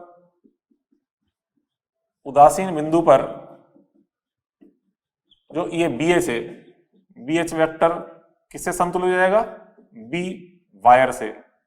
ठीक है, मतलब जो तार का चुंबकीय क्षेत्र है से संतुलित हो जाएगा, ना निरस्त हो जाएगा, एक ही बात करें, संतुलित हो जाएगा, निरस्त हो जाएगा से। ठीक है, उदासीन में BH वेक्टर B वायर से कट जाएगा, मतलब कैंसिल हो जाएगा। अब देखो समझे बात को, क्या कहना चाहता हूं मैं, देखिए अब बच्चों यहाँ पे देखिए, ये मैंने एक तार दिखा दिया, समझो यहाँ पे जो तार है वो कैसे, तल के लंबवत ऊर्ध्वाधर, ये धरातल है, धरातल है बच्चों, धरातल लंबवत ऊपर की ओर आ रहा है, मतलब इस तरह से ये धरातल दिखा है, धरातल के केंद्र यहाँ पे दिखा, धरातल के लंबवत यहाँ आ रहा है बाहर की ओर, इस तरह से आई, यहाँ पे क्या बच्चों, आउटवर्ड डायरेक्शन में बाहर की ओर है। ठीक है, धारा यहाँ पे बाहर की ओर है। ठीक है, तल के लंबवत बाहर की ओर, ये दिखाई धारा अपन ने हमसे क्लियर हो रहा है, धारा आई ऊपर की ओर है, तल के लंबवत बाहर की ओर है। ठीक है, अब यहाँ पे हम देखें अंगूठा धारा की दिशा में रखें, उंगलियां घुमाएंगे तो इस तरह से दाएं हाथ के अंगूठे के नियम से तो चुंबकीय क्षेत्र की दिशा क्या आएगी, आएगी इस तरह से घूमती हुई, मतलब इस तार के चारों तो यहाँ पे कोई बिंदु है तो चुंबकीय क्षेत्र स्पर्श की इधर आएगा, इस बिंदु पे इस दिशा में आएगा B वायर का मान, यहाँ पे नीचे की ओर, यहाँ पे इधर की ओर, तो चारों तरफ हम देख रहे हैं इस तार का चुंबकीय क्षेत्र दिशा इस तरह से। ठीक है, अब बच्चों देखिए यहाँ पे इन्हीं स्थान पर अगर मैं BH की बात करूं, हॉरिजॉन्टल घटक, तो आप गौर से देखिए यहाँ पे ये हर स्थान पे BH वेक्टर का है S2n, मतलब यहाँ पे देखें तो यहाँ पे BH वेक्टर आएगा इस दिशा में BH, यहाँ पे भी BH आएगा इस दिशा में BH, यहाँ पे भी BH आएगा इस दिशा में, ये लो इस दिशा में दिखा दिया BH, यहाँ भी आएगा BH इस दिशा में, लो BH दिखा दिया अपन ने, प्रत्येक बिंदु पर BH तो इस दिशा में आ रहा है। ठीक है, ये अपन देख लिया BH आ रहा है इस दिशा में। अब यहाँ पे इस चित्र में गौर से देखिए कौन सा बिंदु ऐसा है जहां पे BH और BW एक दूसरे के विपरीत दिशा में, तो एक ही बिंदु आपको दिखा, कौन सा, ये वाला बिंदु। ठीक है, तो यहाँ पे मतलब यहाँ पे ही हमें नेट चुंबकीय क्षेत्र जीरो प्राप्त हो सकता है क्योंकि दोनों विपरीत दिशा में, तो इनके परिमाण अगर बराबर हो जाएंगे तो हमें क्या मिल जाएगा, यहाँ पे उदासीन बिंदु। तो ये क्या कहलाएगा बेटा, उदासीन बिंदु कहलाएगा। ठीक है, क्योंकि यहाँ पे दोनों के परिमाण बराबर हो तो नेट चुंबकीय क्षेत्र जीरो हो जाएगा, मतलब यहाँ तार से इसकी दूरी आएगी, ये दूरी को हमने R बोल दिया है, तो हमें इस R का मान ही निकालना है, क्या होगा। ठीक है, तो यहाँ से देखिए BW को हम क्या रख देंगे, BH के बराबर, तो BH बराबर कर दिया हमने BW।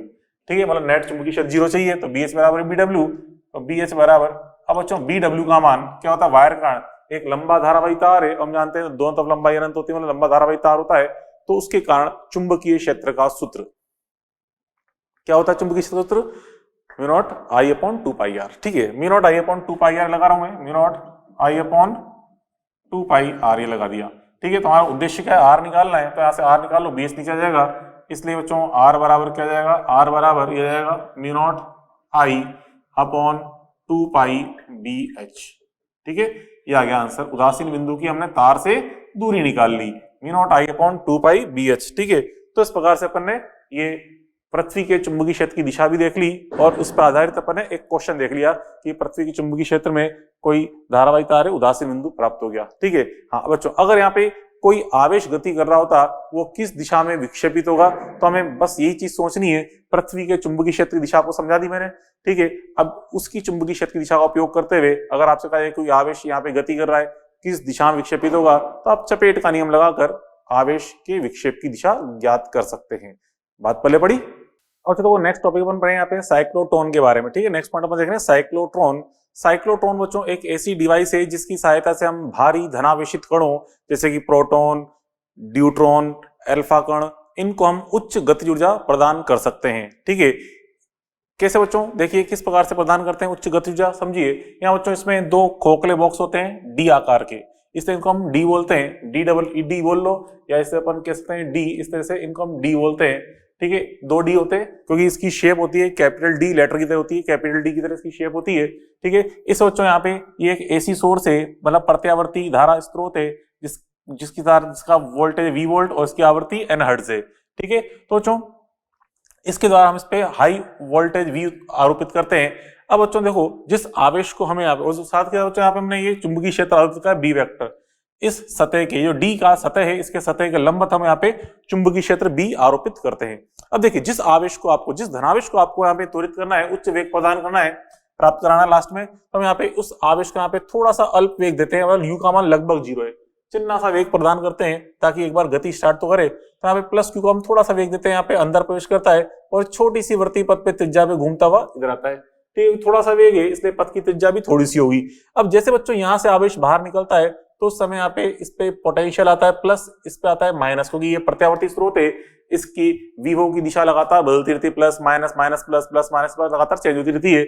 अभी यहाँ पे इस पे आता है प्लस विभव, इस पे आता है माइनस, तो बच्चों इधर वाले पे क्या है प्लस माइनस विभव है, माइनस विभव। तो जैसे यहाँ से पार्टिकल ये धनावेश बाहर निकल रहा है, इस पर नेगेटिव पोटेंशियल है, वो इसको आकर्षित करेगा, नेगेटिव पोटेंशियल इसको आकर्षित करेगा, अर्थात इन दोनों के मध्य विभवांतर कितना है, v है। तो आवेश q इन दोनों के मध्य जो विभवांतर v है इसके द्वारा क्या होगा, त्वरित, अर्थात गतिज ऊर्जा में वृद्धि करेगा। हम जानते हैं बच्चों धनावेश q जो q पार्टिकल है इस पे v विभवांतर आरोपित करें तो इसकी गतिज ऊर्जा में कितनी वृद्धि होती है, q इंटू वी। तो जैसे पार्टिकल बेटा यहां से निकलकर यहां तक पहुंचा, इस गैप के दौरान इसकी गतिज ऊर्जा में qv वृद्धि हो जाती है, तो गतिज ऊर्जा बढ़ गई तो इसकी चाल बढ़ जाती है। अब यहाँ चाल बढ़ गई तो थोड़ा बड़ी त्रिज्या के पथ घूमेगा। देखिए यहाँ तो छोटी पथ पे था, यहाँ थोड़ी त्रिज्या का पथ बड़ा हो गया है। क्यों गया बड़ा, क्योंकि चाल बढ़ गई है। अब जैसे बच्चों यहाँ से फिर बाहर निकलने वाला होता है, अब यहाँ पे अचानक से ये माइनस और ये बन जाता है प्लस, मतलब सॉरी ये हो जाता है प्लस, ये होता है माइनस, मतलब इसकी दिशा बदल जाती है। ठीक है, तो अब यहाँ पे माइनस आ चुका है तो यहाँ पे ये इसको आकर्षित करेगा प्लस वाले को, यहाँ से निकल रहा है बाहर इधर आ रहा है तो ये इस जगह पे जो माइनस है इसको आकर्षित करेगा, तो फिर दोबारा से इसकी गति ऊर्जा बढ़ती है। तो हमने देखा कि एक चक्र में 2 बार इसकी गति ऊर्जा बढ़ रही होती है। ठीक है, तो एक चक्र में इसकी गति ऊर्जा में कितनी वृद्धि होगी, total twice of q into V. ऐसे इसके अंदर मान लो उसने कुल n चक्कर लगाए, n चक्कर ने लगाया, बार बार इसकी गति बढ़ती गई, चाल बढ़ती गई, ठीक है, और पथ की त्रिज्या बढ़ती गई। तो ऐसे इसने कुल n चक्कर लगाता हूं, मान लो यहाँ से बाहर निकल रहा है तो इसकी गति ऊर्जा में कुल वृद्धि का मान हो जाता है n into twice of qv, क्योंकि n चक्कर लगा रहा है, हर चक्कर में 2qv वृद्धि हो रही है, तो n चक्करों में कुल वृद्धि जाएगी n इंटू 2qv। तो अंत में जब गति ऊर्जा निकलती है e का मान काफी उच्च होता है, क्योंकि इस e का मान क्या हो गया, n into twice of qv, और इसलिए चाल का मान v का मान, v चाल है, उच्च चाल से यहाँ पे बाहर निकल रहा होता है। ठीक है, ये चीज होता है। कॉन्सेप्ट देखिए लिखा, भारी धनावेश कणों प्रोटॉन, अल्फा कण, न्यूट्रॉन को उच्च गति प्रदान करने में इसका उपयोग होता है। एसी सोर्स द्वारा उच्च विभवांतर 2 अर्धवर्तक बॉक्स में आरोपित करते हैं। ठीक है, जिसे हम डी बोलते हैं। जब प्लस क्यू एक डी से दूसरे डी में प्रवेश करता है तो उसकी गति ऊर्जा में क्यूवी वृद्धि होती है। ठीक है, अतः एक चक्र में 2qv वृद्धि होगी। ठीक है, यदि कुल n चक्कर करके बाहर आए तो अंतिम गति ऊर्जा क्या हो जाएगी, n into twice of qv। ठीक है, अब बच्चों हम जानते हैं पथ की त्रिज्या का सूत्र आपको पता ही है, अपने पढ़ चुके हैं, क्या होता है, r बराबर mv upon qb। mv upon qb की पथ की त्रिज्या होती है, जहां पे mv को अपन लिखा था p, संवेग p, फिर p को लिखा था √2me। ठीक है, तो अंत में जो गति ऊर्जा, अंत में जो बच्चों की पथ की त्रिज्या है वो किसके बराबर होगी, ये पथ की त्रिज्या, यहाँ पे जो डी शेप के जो डी शेप है इसकी जो त्रिज्या है बच्चों, बॉक्स की जो त्रिज्या है r, उसके बराबर पथ की त्रिज्या से करता है, बाहर निकलता है लगभग। ठीक है, इस पथ की त्रिज्या इस डी शेप की त्रिज्या के बराबर होती है। तो अब यहाँ पे r बराबर लगा दें, जो सूत्र होता है √2m/qb, ये लगा दिया अपन ने फॉर्मूला। ठीक है, अब इस e का मान रख देंगे, ये रख दिया मैंने, और दोनों तरफ वर्क कर दिया, तो वर्क करने पे यहाँ पे स्क्वायर हो जाएगा, यहाँ पे इस जगह रूट हट जाएगा। ठीक है, और नीचे q² b² हो गया, तो यहाँ से निकाल लिया n। n क्या बच्चों? चक्करों की संख्या, मतलब कितने चक्कर अंदर करके बाहर निकला, तो ये हो गया। ठीक है, अब बच्चों फिर यहाँ पे देखिए, यहाँ पे मैंने आपको एक चीज समझाई कि जब यहाँ पे चार्ज पार्टिकल यहाँ से बाहर निकल के यहाँ आ रहा है तो ये प्लस और माइनस है, फिर यहाँ घूम के यहाँ से बाहर आया तो इसने अपने आप इसको कर लिया प्लस, इसको कर लिया माइनस। तो फिर हम सोचें कि इस d को कैसे पता चला कि आवेश इधर से इधर जाने वाला है, अब मैं अपने आप को प्लस का माइनस, माइनस का प्लस कर लूं, ऐसे कैसे? तो इस d को पता नहीं होता, मतलब यहाँ पे ये जो विभवांतर आरोपित कर रहे हैं उसकी सहायता से अपने आप ही बदलता रहता है, और हमें इस विभवांतर की जो आवृत्ति है, मतलब एसी सोर्स की आवृत्ति जो आवृत्ति है वो इसके चक्कर की आवृत्ति के बराबर रखनी पड़ती है। मतलब आवेश Q की चुंबकीय क्षेत्र में चक्कर आवृत्ति होगी, जैसे अपने आवर्तकाल का लिखा था फॉर्मूला, क्या होता है आवर्तकाल? T बराबर 2π/qb, उसका व्युत्क्रम कर दो, क्या बन जाएगी? चक्कर आवृत्ति f। ठीक है, तो इस आवृत्ति f का मान इस n के बराबर था, इस n हर्ट्ज के। तभी यहाँ पे फिक्स टाइम पे जब ये चार्ज पार्टिकल एक जगह दूसरी जगह जा रहा है और यहाँ से बाहर निकला, तो फिक्स टाइम पे ये प्लस का माइनस, फिर माइनस का प्लस इंटरचेंज होता रहेगा, दिशा बदलती रहेगी। ठीक है, समझ रहे मेरी भावनाओं क्या कह रहा हूं मैं? तो हर चक्कर में तो यहाँ पे मतलब जो जिस चक्कर से ये चल रहा है उसी चक्कर से चलना चाहिए, मतलब वो आवृत्ति दोनों की समान होनी चाहिए। ठीक है, तो यहाँ पे लिखा है, देखिए यहाँ एसी सोर्स की आवृत्ति Q की B वेक्टर में आवृत्ति के बराबर रखी जाती है, तभी यहाँ पे त्वरित हो पाएगा। इसलिए n बराबर क्या हो गया? 1/t, t का मान रख दिया, ये आ गया qb/2πm। ठीक है, अब बच्चों यहाँ पे क्या होता है एक्चुअल में, हम ऋणावेशित कण जो होते हैं, हल्के कण इलेक्ट्रॉन, इन इलेक्ट्रॉन को यहाँ पे त्वरित क्यों नहीं कर पाते? क्योंकि इलेक्ट्रॉन बच्चों बहुत हल्का कण होता है, जैसे ही थोड़ा सा यहाँ पे इसकी गति में वृद्धि होती है Q/v, इसकी चाल काफी ज्यादा बढ़ जाती है। गति ऊर्जा में वृद्धि तो क्या होगी? Q/v होगी, लेकिन इसकी चाल बहुत ज्यादा बढ़ जाएगी। चाल बहुत ज्यादा बढ़ जाने के कारण इस पे आइंस्टीन का सापेक्षता का सिद्धांत लगने लगता है, जिसके अनुसार प्रभावी द्रव्यमान m बराबर, हम जानते हैं सूत्र क्या होता है, m बराबर m0 बटे में √1 - v²/c²। जो आइंस्टीन का सापेक्षता सिद्धांत है, प्रभावी द्रव्यमान m बराबर m0 में विराम द्रव्यमान बटा √1 - v²/c²। तो यहाँ पे v का मान काफी उच्च हो जाने के कारण जो प्रभावी द्रव्यमान है ये बदलने लगता है, तो इसलिए इसकी जो आवृत्ति है ये डिस्टर्ब हो जाती है। आवृत्ति डिस्टर्ब हो जाती है, मतलब इस आवृत्ति से मैच नहीं कर पाती, क्योंकि डिस्टर्ब होने लगती है, इसलिए इलेक्ट्रॉन फिर अंदर प्रॉपरली त्वरित नहीं हो पाता, इसलिए दिक्कत आती है। इसलिए हम हल्के कणों को यहाँ पे आवेशित, मतलब हल्के आवेशित कणों को यहाँ पे हम त्वरित नहीं कर पाते। ठीक है, तो इसका उपयोग केवल क्या होता है बच्चों? भारी कणों को त्वरित करने के लिए इसका उपयोग किया जाता है। बात पहले पढ़ी तो यहाँ तक तो मैंने पढ़ लिया बच्चों केस नंबर 2 के बारे में। ठीक है, केस नंबर 2 मतलब थीटा बराबर 90 डिग्री पे आवेशित कण प्रवेश करता है, तो हम देखा था कि कण वृत्ताकार पथ पे घूर्णन करने लगता है। ठीक है, और केस 1 में पढ़ा था कि अगर आवेश थीटा बराबर 0 डिग्री पे प्रवेश कर रहा है चुंबकीय क्षेत्र में, तो वो सीधे स्ट्रेट लाइन पथ के अनुसार गति कर रहा होता है। ठीक है, अब देख रहे हैं बच्चों केस नंबर 3 की जो कण है वो किसी थीटा एंगल पर प्रवेश कर रहा है, जो कि 0 से 90 डिग्री के बीच में कुछ भी हो सकता है थीटा। ठीक है, तो इस कंडीशन में क्या आएगा मान? तो यहाँ तक तो मैंने क्या पढ़ लिया? केस नंबर 2 पढ़ लिया, मींस की थीटा बराबर 90 डिग्री है, तो उस केस में पार्टिकल वृत्ताकार पथ पे घूर्णन करने लगता है। ठीक है, उससे पहले केस नंबर 1 पढ़ा था कि अगर पार्टिकल थीटा बराबर 0 डिग्री पे चुंबकीय क्षेत्र प्रवेश करता है तो सरल रेखीय पथ पर गति करने लगता है। ठीक है, ये चीज अपन देखी थी। अब अपन केस नंबर 3 देख रहे हैं कि थीटा का मान 0 डिग्री व 90 डिग्री के बीच में है। ठीक है, तो इस कंडीशन में पथ कैसा बनेगा? ठीक है, उसकी क्या क्या गुण होंगे वो चीज अपन देखने जा रहे हैं। देखिए बच्चों, यहाँ पे ये आवेश है +q v वेग से थीटा एंगल पर चुंबकीय क्षेत्र में प्रवेश कर रहा है, तो यहाँ पे हम क्या करेंगे? v के दो घटक किए अपन ने, एक तो v parallel = v cos theta और एक v perpendicular = v sin theta. तो दो घटक है बच्चों। तो देखिए ये जो घटक है वो चुंबकीय क्षेत्र के समांतर है, ये चाहेगा कि जो कण है सरल रेखीय पथ पे गति करे। ठीक है, जबकि ये वाला घटक चाहेगा कि कण वृत्ताकार पथ पे गति करे। ठीक है, मतलब समझो मैं क्या कह रहा हूं। तो यहाँ पे जो v समांतर घटक है, ठीक है, v समांतर के कारण जो पथ कैसा आएगा बच्चों? यहाँ पे कैसा पथ आएगा? सरल रेखीय पथ।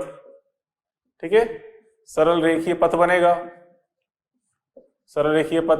और v परपेंडिकुलर के कारण जो पथ बनेगा वो कैसा होना चाहिए बच्चों? ये चाहेगा कि पथ कैसा हो? वृत्ताकार पथ हो, वृत्तीय पथ। ठीक है, तो यहाँ बच्चों इसलिए परिणामी पथ बनता है, अतः परिणामी पथ क्या बनता है बच्चों? देखो परिणामी पथ, समझना बात हो क्या कह रहा हूं मैं? परिणामी पथ बराबर क्या बनेगा? यहाँ पे देखिए कण बच्चों, यहाँ पे आगे भी जाएगा और वर्ताकार पथ पे घूमेगा, क्योंकि कण कंफ्यूज हो जाएगा कि मैं करूं क्या, सरल रेखी पथ पे गति करूं या वर्ताकार पथ पे।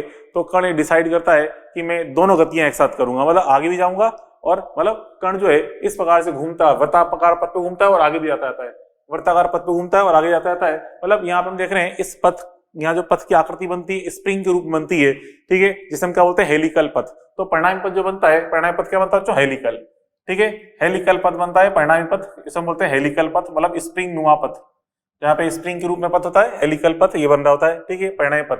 अब बच्चों यहाँ पे इसको थोड़ा डिटेल में अपन स्टडी करें तो देखो, पहले यहाँ पे देखें हेलिकल पथ क्या होता है, इस प्रकार बच्चों हेलिकल पथ बनता है और ये पार्टिकल आगे की ओर गति कर रहा है, मतलब वर्ती गति भी हो रही है और आगे की ओर चुंबकीय क्षेत्र में विस्थापित भी हो रहा है, ठीक है।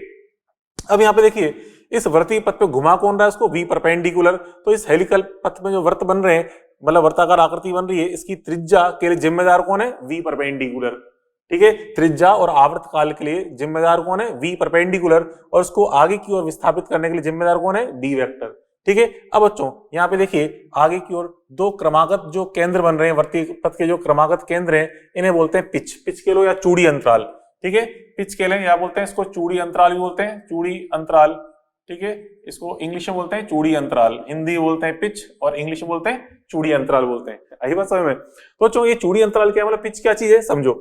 यहाँ पे देखिए, यहाँ पे एक चक्र में अभी कण यहाँ पे था, फिर एक चक्कर करके कण का पहुंच गया, यहाँ पहुंच गया, जैसे अभी यहाँ पर है, यहाँ से घूमते हुए, ठीक है, यहाँ से घूमते हुए एक चक्र पूरा किया, तो अपने एक चक्र में जितना आगे की ओर विस्थापित हुआ है, एक चक्र में जितना आगे की ओर विस्थापित हुआ है चुंबकीय क्षेत्र की दिशा में, ठीक है, उसी दूरी को हम क्या बोलते हैं, पिच बोलते हैं। एक चक्र में मतलब कैपिटल टी टाइम में, एक आवर्त काल के दौरान जितना इसका आगे की ओर विस्थापन हुआ है, उसी को हम चूड़ी अंतराल कहते हैं, ठीक है। तो ये मान क्या होते हैं अपन देखने जा रहे हैं। अब देखिए पहले अपन देख रहे हैं वी समांतर जो घटक है कितना है, पहले वी लंबत लिखते हैं, वी लंबत वाला घटक कितना है बच्चों, वी साइन थीटा, वी लंबत बराबर वी साइन थीटा के कारण अब यहाँ पे इनको अपन डिटेल में लिख रहे हैं के कारण, यहाँ जो हेलिकल पथ की त्रिज्या है क्या है बच्चों, के कारण हेलिकल पथ की त्रिज्या जो आर है, आर बराबर क्या बनेगा, आर बराबर हम जानते हैं फॉर्मूला क्या होता है, आर बराबर M V upon Q B.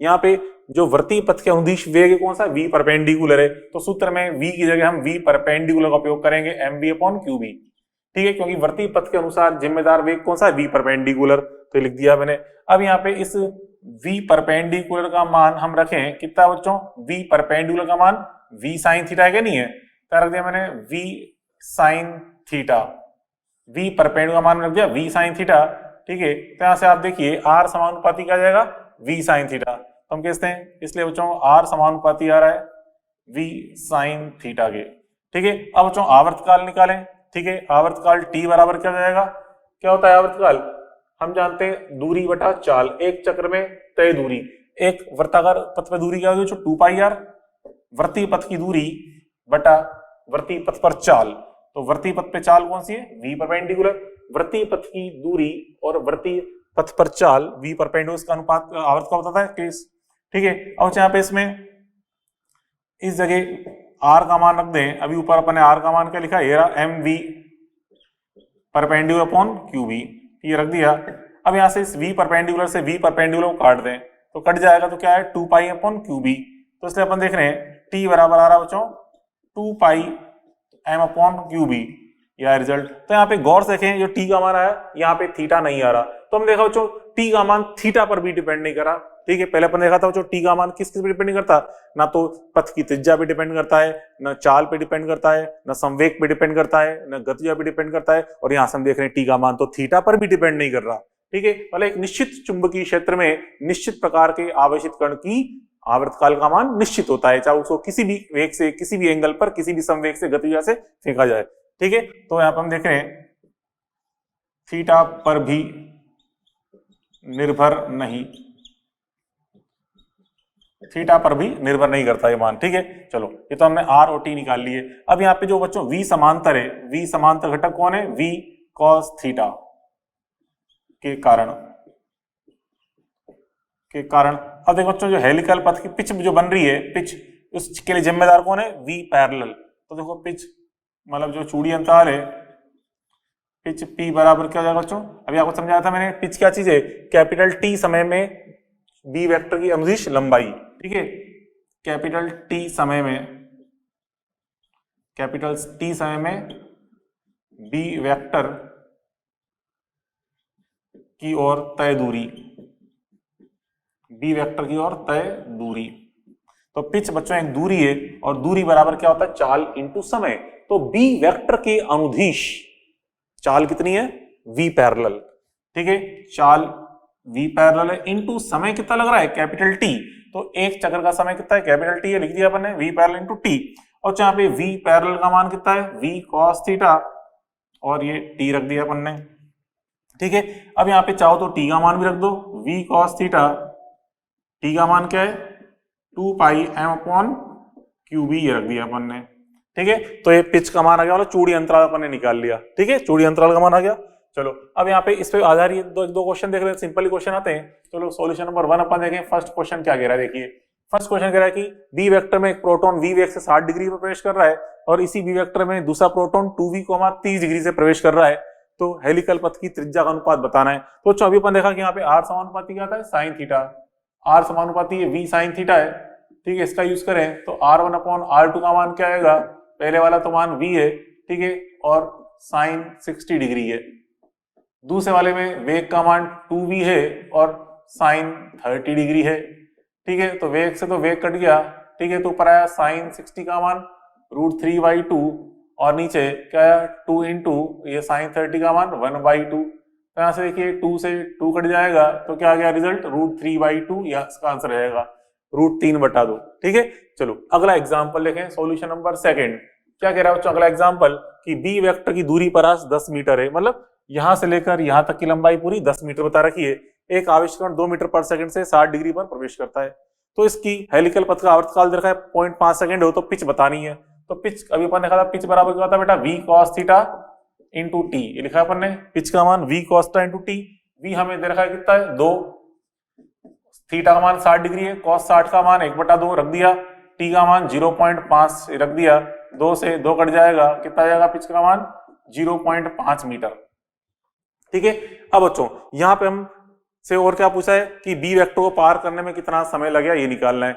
चलो अब यहाँ पे हम देखें बच्चों इसके अंदर देखें कि इसने कुल कितने चक्कर लगाए, ये भी निकाल लें कि देखो यहां से यहां तक बच्चों इसके अंदर कुल कितने चक्कर, हम देखें चक्करों की संख्या, बी वेक्टर में कुल चक्कर संख्या अगर अपन देखना चाहें तो कैसे निकाल सकते हैं, चक्कर संख्या n बराबर, हम चक्कर संख्या निकाल सकते हैं। देखिए बी वेक्टर की दूरी परास, बी वेक्टर की दूरी परास बटे में पिच, इसका भाग लगा देंगे तो क्या आएगा, क्योंकि हम देखिए बच्चों यहां से इस पिच जितनी दूरी के अंदर कितने चक्कर हो रहे हैं, एक चक्कर हो रहा है, ऐसे अगले पिच की दूरी में एक और चक्कर, अगले पिच की दूरी में एक और चक्कर, ऐसे टोटल यहाँ पे n चक्कर हो रहे हैं। तो बी वेक्टर की कुल लंबाई कितनी होगी, बी वेक्टर की कुल लंबाई n इंटू पिच के बराबर।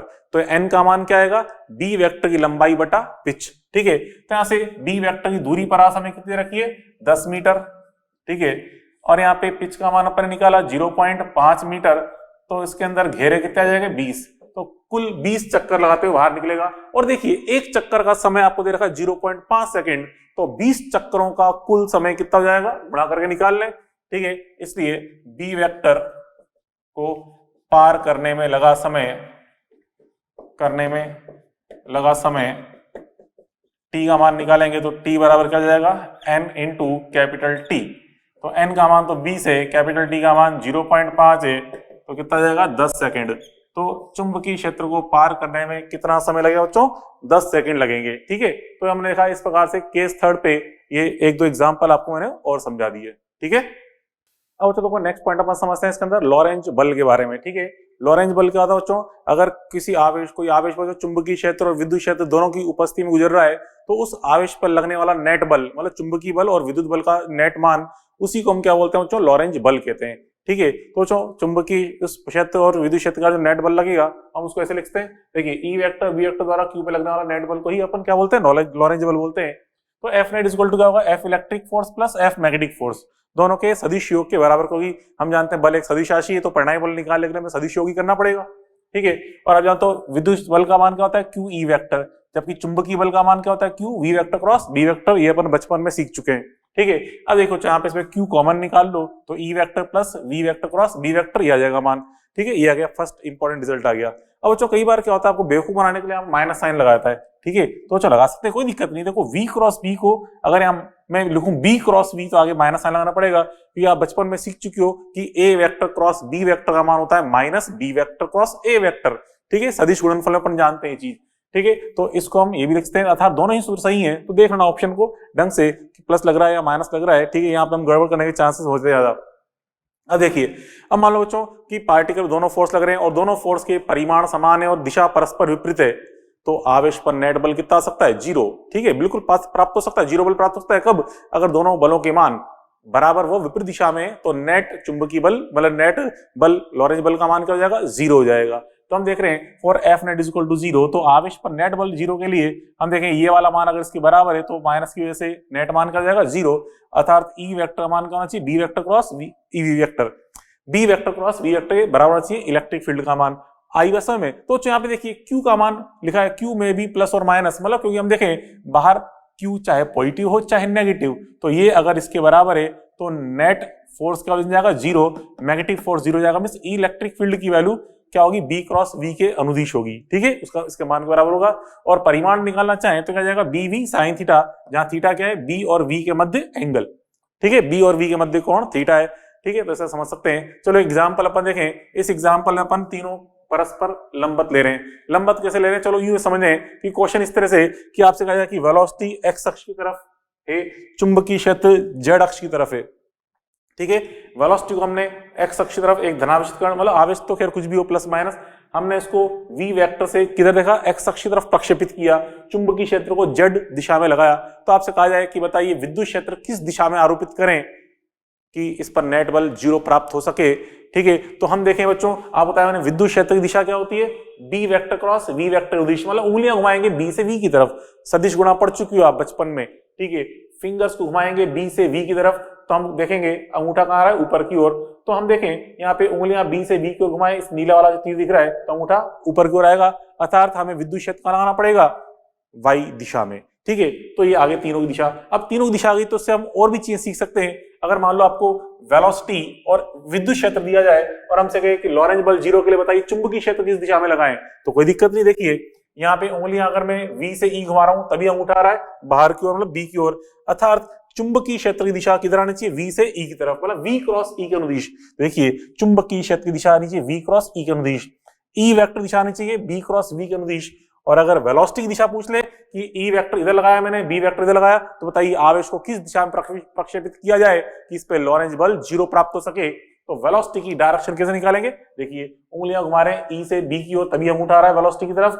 ठीक है, मतलब ये उंगलियां E से V की ओर घुमाई जा रही है, मतलब दाएं हाथ की उंगलियां, तभी अंगूठा वेलोसिटी की तरफ है, अर्थात वेग की दिशा E क्रॉस B के अनुदिश। तो वेग की दिशा E क्रॉस B के अनुदिश होनी चाहिए। ठीक है, ये चीज अपन ने देखी। ठीक है, तो तीनों सदिश परिमाण मतलब तीनों सदिश परस्पर लंबवत हैं, तो आपसे कहा जाए विद्युत क्षेत्र का मान क्या जाएगा? B cross B into V, simple परिमाण आ जाएगा क्योंकि साइन 90 का मान एक होता है।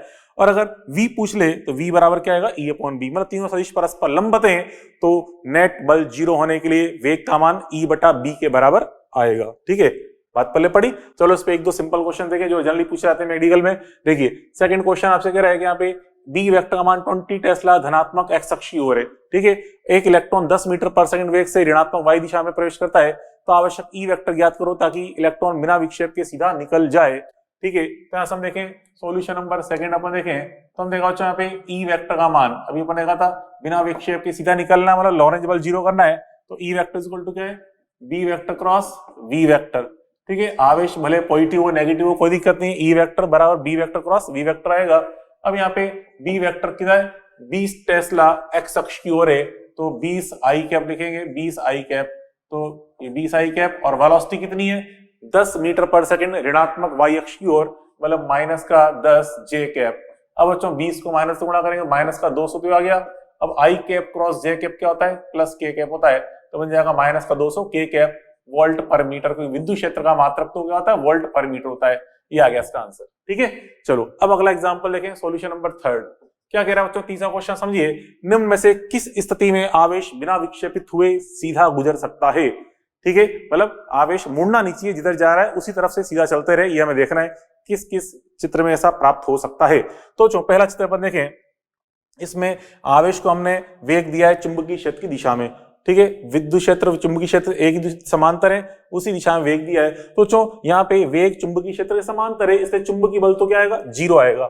तो पहले वाले अपन में डायग्राम देख रहे हैं, फर्स्ट वाले में यहाँ बच्चों चुंबकीय बल का मान तो कितना है, 0। मैग्नेटिक फोर्स का मान तो क्या है, 0 है। ठीक, क्यों 0 है आप देख ही रहे हो, क्योंकि बच्चों यहाँ पे इसके अंदर वेलोसिटी चुंबकीय क्षेत्र के समांतर है, ठीक है। और बच्चों यहाँ पे ये धनावेश है, विद्युत क्षेत्र जो होता है धनावेश पर बल का लगाता है समान दिशा में। मतलब यहाँ पे जो मैग्नेटिक फोर्स है, इलेक्ट्रिक फोर्स का लगेगा बच्चा, इलेक्ट्रिक फोर्स लगेगा वी वेक्टर की दिशा में, ठीक है, वी वेक्टर की ओर लगेगा, वी वेक्टर की ओर। कोई धनावेश पर जो विद्युत बल होता है, धनावेश पर जो बल होता है बच्चा किधर लगता है, विद्युत क्षेत्र की दिशा में। धनावेश पर विद्युत बल विद्युत क्षेत्र की दिशा में ही लग रहा होता है। अगर ऋणावेश होता तो ई वेक्टर के विपरीत दिशा में लग रहा होता इलेक्ट्रिक फोर्स, ठीक है। तो हम देखें यहाँ पे जो नेट बल है, नेट बल कहाँ आएगा, वी वेक्टर की ओर ही आएगा, क्योंकि एक ही बल लग रहा है, इसलिए इलेक्ट्रॉन लगातार या सॉरी प्लस क्यू लगातार त्वरित वेग से सीधा गति करेगा, ठीक है, इसलिए प्लस क्यू, ठीक है। प्लस क्यू यहाँ पे बढ़ते हुए वेग से सीधा गति करेगा, मतलब विक्षेपित नहीं होगा। तो पहला सही है, विक्षेपित क्यों हो रहा, सीधा गति कर रहा है, सरलरेखी पथ पे गति कर रहा है, सीधा सरलरेखी पथ पर गति करेगा बिना विक्षेपित हुए, तो पहला सही, यही सही। चलो सेकंड अपन चेक करें, सेकंड वाले में तो बच्चों देखो यहाँ पे पॉजिटिव आवेश है, ठीक है। इस पे पहले बात करें विद्युत बल की। इलेक्ट्रिक फोर्स कहाँ लगता है बच्चों, धनावेश है, इलेक्ट्रिक फील्ड की दिशा में लगेगा, मतलब इलेक्ट्रिक फोर्स लगा इस दिशा में, इलेक्ट्रिक फील्ड की दिशा में, यहाँ लगेगा electric force F, electric force लगा इस दिशा में। और बात करें मैग्नेटिक फोर्स, जो बच्चों मैग्नेटिक फोर्स होता है, ये मैग्नेटिक फोर्स की दिशा क्या होती है, V क्रॉस B। धनावेश पर जो बल लगता है magnetic force V cross B के अनुसार लगता है। तो उंगलियां घुमाएं V से B की तरफ, तो उंगलियां बच्चों V से B घुमाएंगे इस तरह से, तो अंगूठा कहाँ आएगा, ऊपर की ओर। तो उंगलियां घुमा रहे हैं V से B की ओर, तो हम देख रहे हैं इस धनावेश पर जो बल लग रहा है चुंबकीय बल, मतलब उंगलियां घुमाई मैंने इधर की ओर, तो उस पर चुंबकीय बल भी आ रहा है, इस दिशा में आ रहा है चुंबकीय बल, इस दिशा में मैग्नेटिक फोर्स। तो बच्चों magnetic force and electric force दोनों सेम डायरेक्शन में और वेलोसिटी के लंबवत हैं। हम देख रहे हैं यहाँ पे जो परिणामी बल आएगा नेट बल वेलोसिटी के लंबवत आएगा, तो ठीक है, वेलोसिटी के लंबवत है तो विक्षेपित तो करेगा ही करेगा, ठीक है। तो हम कह सकते हैं यहाँ पे जो एफ नेट है, ठीक है, यहाँ बच्चों एफ नेट जो आ रहा है, F net vector V vector के लंबवत होगा, नेट वेलोसिटी वी वेक्टर के लंबवत होगा, इसलिए बच्चों इसलिए कण विक्षेपित होगा, ठीक है। इसलिए बच्चों प्लस क्यू विक्षेपित होगा, तो इसलिए सेकंड तो आंसर आएगा नहीं, क्योंकि विक्षेपित हो रहा है। चलो थर्ड भी चेक कर लें। थर्ड बच्चों पहले हम देखें इलेक्ट्रिक फोर्स के बारे में। तो यहाँ पे जो इस पे इलेक्ट्रिक फोर्स लगेगा, नेगेटिव आवेश है, इलेक्ट्रिक फील्ड के अपोजिट लगेगा बच्चों। इलेक्ट्रिक फील्ड इस तरफ है, इसके अपोजिट, मतलब ये इलेक्ट्रिक फील्ड जेड एक्सिस की तरफ है, तो इलेक्ट्रिक फोर्स का लगा यहाँ पे इस दिशा में, नेगेटिव जेड एक्सिस के अनुदिश इलेक्ट्रिक फोर्स लग रहा है इस दिशा में, ठीक है। अब बात करें बच्चों मैग्नेटिक फोर्स की। मैग्नेटिक फोर्स नेगेटिव पार्टिकल है, मैग्नेटिक फोर्स की दिशा बतानी है, तो क्या करेंगे, पहले इसको क्या मान लो, इसको पहले मान लीजिए आप धनावेश मान लो। तो देखें धनावेश पर बल की दिशा क्या आएगी, धनावेश पर बल आता है किधर, देखिए हमने कहा धनावेश पर बल आता है V क्रॉस B की तरफ, V क्रॉस B की तरफ। तो बच्चों वेलोसिटी से B घुमाएंगे उंगलियों को, तो अंगूठा आएगा पीछे की तरफ, मतलब इस दिशा में, अगर धनावेश है तो। लेकिन ऋणावेश है तो इसका उल्टा कर देंगे, तो धनावेश पर बल आएगा इस दिशा में, धनावेश पर मैग्नेटिक फोर्स आएगा इस दिशा में, ठीक है। मैग्नेटिक फोर्स सॉरी ऋणावेश पर मैग्नेटिक फोर्स आएगा इस दिशा में, क्योंकि धनावेश पर पीछे की तरफ आ रहा है, ठीक है। तो हम देखें अब दोनों की दोनों बल विपरीत दिशा में आ रहे हैं, तो इनका नेट मान 0 आ सकता है, बिल्कुल आ सकता है 0, इसलिए कण अविक्षेपित रहेगा। तो यहाँ से हम देखते हैं थर्ड वाले केस में, हम देख रहे हैं थर्ड वाले केस में एफ नेट, ठीक है। तो यहाँ पे F net is equal to 0 प्राप्त हो सकता है, ठीक है, हो सकता है, इसलिए माइनस क्यू अविक्षेपित गुजर सकता है। तो आंसर यहाँ पे ये थर्ड भी आ जाएगा, ठीक है। अच्छा यहाँ पे मैंने एक शब्द लिखा है गुजर सकता है, ऐसा क्यों बताइए बच्चों, शब्द सकता है शब्द काम में क्यों ले रहे हैं, क्यों बच्चों, तभी ऐसा आएगा जब दोनों के परिमाण बराबर होंगे, दोनों के परिमाण बराबर होंगे तो ही तो नेट बल 0 आएगा, तभी यहाँ पे अविक्षेपित गुजरेगा। और यहाँ भी तो क्या बोला, गुजर सकता ही तो बोल रहा है, ये थोड़ा कह रहा है कि गुजरेगा ही सही। अगर बच्चों यहाँ पे अगर इन दोनों के परिमाण बराबर नहीं हुए दोनों बलों के तो फिर पार्टिकल विक्षेपित होगा, लेकिन हमने ये पूछा गया हमसे गुजर सकता है, तो इसलिए थर्ड भी आंसर यहाँ पे पॉसिबल है। ठीक है, तो इस प्रकार से बच्चों अपन ने ये पढ़ा लॉरेंज फोर्स के बारे में। ठीक है, तो चलो खैर आज अपन ने काफी लंबी क्लास होगी, काफी सारी चीजें सीख ली। तो बच्चों यहाँ तक तो अपन ने मैग्नेटिक फोर्स पढ़ा किसी चार्ज पार्टिकल पे। ठीक है, तो चलो खैर आज कितना होते, कल मिलते हैं। Okay, good bye.